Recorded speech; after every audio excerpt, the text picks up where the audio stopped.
Hi, everyone. Here's my version of the three brothers story to be used at PD Day or really anytime you feel like it's appropriate to help convey some of our core values to our team members.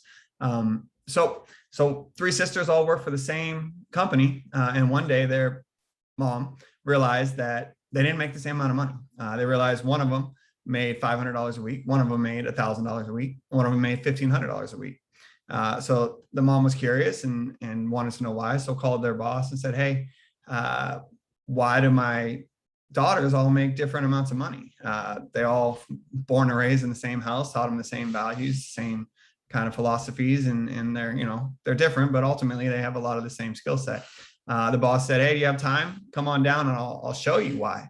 So the mom went down to the boss's office. The boss called the first sister and said, "Hey, there's a shipment of lamps that's coming in this afternoon. I want you to go down, check it out. If it looks good, buy it, bring it back to the warehouse so we can sell." Calls the second sister and says the same thing. Calls the third sister, says the same thing. About an hour later, first sister calls back and said, "Hey, I called down there. Everything's good. Didn't even have to go.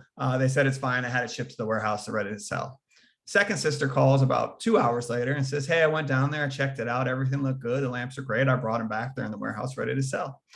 Third one calls back 4 hours later, end of the day, and says, "Hey, I went down, I checked it out. The lamps were awesome. In fact, while I was there, I noticed they had a good deal on rugs, so I placed them on hold. I think we can make a real good profit on that, and I think our customers will love it. So have the lamps at the warehouse ready to sell. I have the rugs on hold. If you want me to do it, I'll go ahead and make the purchase, and they'll be here tomorrow."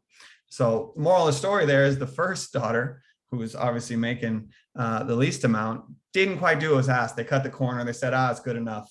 Second daughter did exactly what was asked, went down there, checked it out, said it was good. The third daughter did what was asked and then some. So they went down, checked it out, and then found a better deal on something else that they thought would be of value to make it better than what was asked. So that's what we're looking for here. We're looking for the third daughter, third son, as you might have heard it told in the past.